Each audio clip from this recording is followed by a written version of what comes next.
1989년 2월 9일 산소호흡기를 낀 남자가 떨리는 손으로 스케치북을 달라고 했습니다. 간호사가 말렸습니다. 선생님 안 됩니다. 그는 마지막으로 이런 말을 했습니다. 부탁이야, 일 좀 하게 해줘. 그는 왜 죽음 앞에서도 펜을 놓지 못했을까요?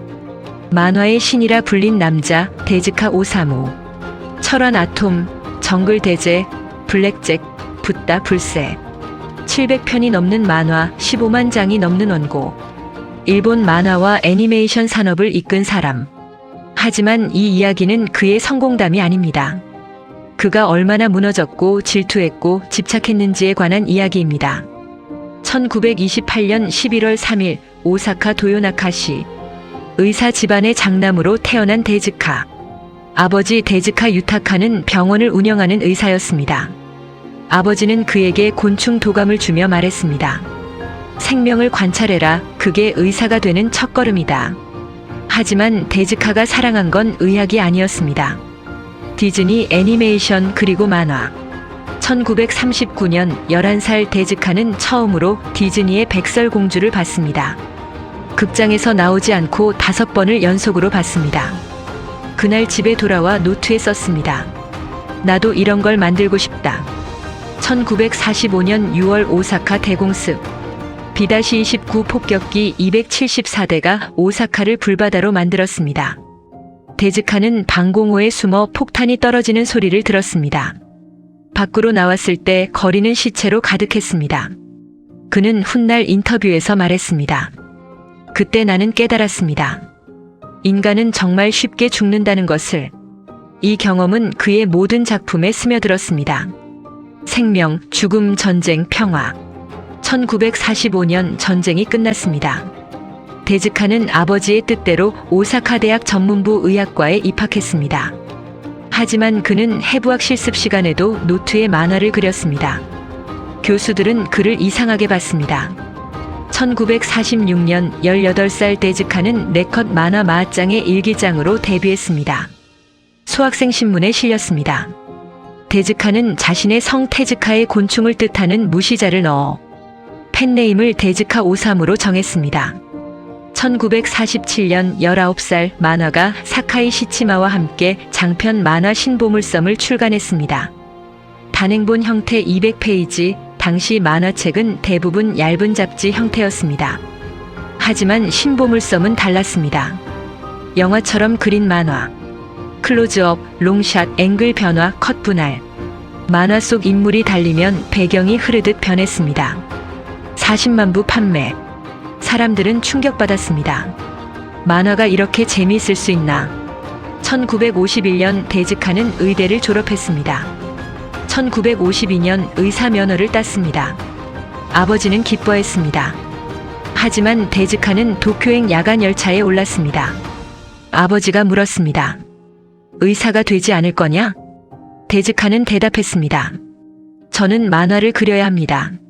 아버지는 실망했습니다. 하지만 막지 않았습니다. 도쿄 도시마구 다카다 노바바 도키와장. 목조 2층 아파트 약 3평짜리 작은 단칸방 월세 3,000엔. 데즈카는 이곳에서 하루 18시간씩 만화를 그렸습니다. 복도 건너편에는 후지코 후지오가 살았습니다. 옆방에는 이시노모리 쇼타로가 살았습니다. 다들 무명이었습니다. 다들 가난했습니다. 1951년 4월 소년 잡지에 데즈카는 철환 아톰 연재를 시작했습니다.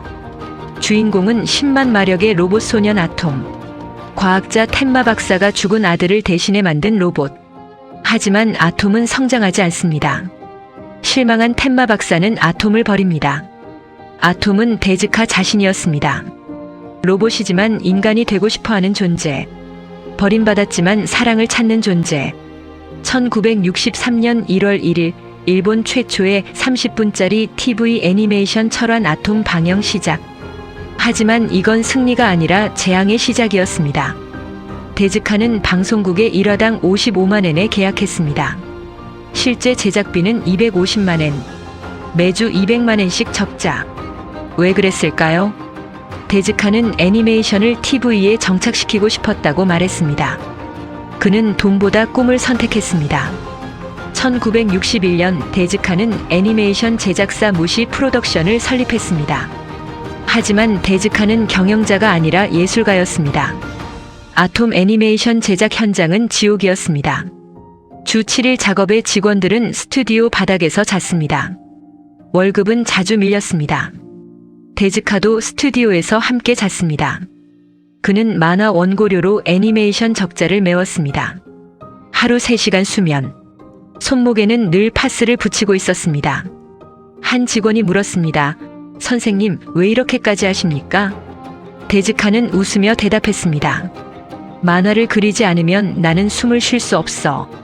1960년대 후반 일본 만화계에 새로운 세대가 등장했습니다. 이케다 리오코, 베르사유의 장미, 나가이고 마징가 제트, 치바 테치야 네일의 조, 미즈키 시게루 게게게의 키타로. 그들의 만화는 더 폭력적이고 더 어둡고 더 현실적이었습니다. 데즈카의 만화는 옛날 만화가 됐습니다. 1973년 11월 무시 프로덕션 도산 부채 3억 엔. 데즈카는 길거리를 걸으며 멍하니 하늘을 봤습니다. 한 잡지 기자가 물었습니다. 데즈카 선생님, 이제 은퇴하실 건가요? 데즈카는 고개를 들고 대답했습니다. 은퇴? 나는 아직 그릴게 산더미야. 1973년 11월 19일 데즈카는 새로운 연재를 시작했습니다. 블랙잭. 무면허 천재 외과의사 흉터투성이 얼굴. 법을 어기고 수술비로 거액을 요구하고 생명을 구하는 남자. 이건 데즈카 자신이었습니다. 사회에 인정받지 못해도 자기 방식대로 살아가는 인간. 나는 의사 면허 따위 필요 없어. 내 실력이 면허증이야. 블랙잭은 폭발적인 인기를 끌었습니다. 데즈카는 45살의 나이에 다시 정상에 올랐습니다. 1972년 데즈카는 또 하나의 대작을 시작했습니다. 붓다. 11년을 연재한 석가모니의 일생을 그린 만화. 데즈카는 불교 신자가 아니었습니다. 하지만 그는 생명이란 무엇인가를 평생 물었습니다. 붓다 안에는 데즈카 자신이 있었습니다. 왕자로 태어났지만 고통을 본 시타르타. 안락을 버리고 길을 떠난 구도자. 붓다는 해외에서도 번역됐습니다. 사람들은 놀랐습니다. 만화로 이렇게 깊은 철학을 담을 수 있나? 데즈카에게는 질투라는 숨겨진 감정이 하나 있었습니다. 1963년 젊은 애니메이터 미야자키 하야오가 도에이 동화에서 일하고 있었습니다. 미야자키는 데즈카의 철환 아톰을 싫어했습니다. 데즈카는 애니메이션을 너무 싸게 팔아서 업계 전체를 망쳤어. 1984년 3월 미야자키 하야오의 바람계곡의 나우시카 개봉 대성공. 데즈카는 극장에서 나우시카를 봤습니다. 영화가 끝나고 혼자 극장에 남아 멍하니 있었습니다. 나도 저런 걸 만들고 싶었는데. 데즈카의 제자가 훗날 증언했습니다. 선생님은 미야자키 씨 이야기만 나오면 표정이 굳었어요. 데즈카는 미야자키에게 지고 싶지 않았습니다. 1980년 불새 277이 사랑의 코스모존 개봉. 제작비 5억 엔이 든 데즈카가 직접 감독한 극장판 애니메이션은 흥행에 실패했습니다. 1985년 은하철도의 밤 제작 참여, 미야자와 겐지 원작, 그룹 TAC와 공동 제작. 평단 호평 흥행 부진. 데즈카는 무너졌습니다. 하지만 포기하지 않았습니다. 그는 다시 만화책으로 돌아갔습니다. 데즈카에게는 평생 그리고 싶었던 작품이 하나 있었습니다. 불새. 불사조를 둘러싼 인간의 욕망과 생명의 의미를 그린 연작. 데즈카는 1954년부터 이 작품을 그리기 시작했습니다. 그리고 죽는 날까지 완성하지 못했습니다. 현대에서 과거로, 과거에서 현대로, 또 현대에서 과거로. 시간축을 오가며 결국 중간에서 만나도록 설계됐습니다. 하지만 데즈카는 마지막 편 현대편을 완성하지 못했습니다. 1988년 데즈카는 복통을 느꼈습니다. 병원에 갔습니다. 진단 결과는 위암이었습니다. 의사가 말했습니다. 선생님, 일을 멈추셔야 합니다. 데즈카는 웃으며 대답했습니다. 일을 멈추면 나는 죽는 거예요. 데즈카는 입원했지만 병실에서도 만화를 그렸습니다. 간호사들이 말렸습니다. 데즈카는 몰래 그렸습니다. 1988년 10월 데즈카는 네오 파우스트라는 신작을 시작했습니다. 괴테의 파우스트를 현대적으로 재해석한 작품. 악마와 계약한 남자의 이야기. 하지만 그는 16화까지만 그리고 중단했습니다. 몸이 너무 아팠습니다. 동시에 그는 불새의 마지막 편을 구상하고 있었습니다. 노트에 메모를 남겼습니다. 현대편에서 주인공은 불새를 찾아 떠난다. 하지만 더 이상 쓰지 못했습니다. 1989년 2월 9일 새벽, 도쿄 반초구 한토쿠 병원. 병실에 누워 산소호흡기를 낀 데즈카 오사무는 간호사에게 말했습니다. 스케치북 좀 가져다 줘. 간호사가 말했습니다. 선생님, 안 됩니다. 데즈카가 다시 말했습니다. 부탁이야, 일 좀 하게 해줘. 데즈카 오사무 사망, 향년 60세. 그가 남긴 작품은 약 700편. 원고 매수는 약 15만 장. 죽는 순간까지 그는 불새를 완성하지 못한 것을 후회했습니다. 1989년 2월 15일 도쿄 츠키지 혼간지 절에서 장례식이 열렸습니다. 조문객 3,000명. 미야자키 하야오도 왔습니다. 그는 관 앞에 서서 고개를 숙였습니다. 훗날 미야자키는 인터뷰에서 말했습니다. 데즈카 씨가 없었다면 나도 없었을 겁니다.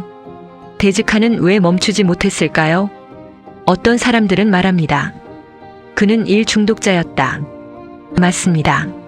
하지만 그 이유를 생각해 봐야 합니다. 데즈카는 전쟁 속에서 자랐습니다. 폭격 속에서 시체를 봤습니다. 인간은 정말 쉽게 죽는다. 그래서 그는 생각했습니다. 나는 살아있는 동안 최대한 많은 생명을 만들고 싶다. 아톰, 레오, 블랙잭, 붓다, 불새. 그들은 데즈카가 죽은 뒤에도 살아있습니다. 지금도 전 세계 어딘가에서 누군가는 아톰을 보며 웃고 블랙잭을 보며 생명을 생각하고 붓다를 보며 철학을 배웁니다. 이 이야기가 지금 우리에게 던지는 질문. 당신은 무엇을 남기고 싶나요? 돈? 명예? 안정? 아니면 당신이 아니면 할 수 없는 무언가? 데즈카는 완벽하지 않았습니다. 그는 경영을 못했습니다. 직원들에게 월급을 밀렸습니다. 미야자키를 질투했습니다. 가족과 시간을 많이 보내지 못했습니다. 하지만 그는 자기 자신에게만큼은 정직했습니다. 만약 데즈카가 안정적인 의사가 됐다면 그는 행복했을까요? 아마 아니었을 겁니다. 그는 죽는 순간까지도 펜을 놓지 못했습니다. 그건 고통이었을까요? 아니면 축복이었을까요? 우리는 데즈카처럼 살 필요는 없습니다. 하지만 이건 기억해야 합니다. 진짜 후회는 하지 않은 것에서 온다. 데즈카 오사무는 말했습니다. 만화는 내 생명이다. 그리고 생명은 언제나 미완성이다. 이 이야기가 당신에게 무언가를 남겼다면 구독과 좋아요 한번 눌러주세요. 지금까지 시청해주셔서 감사합니다.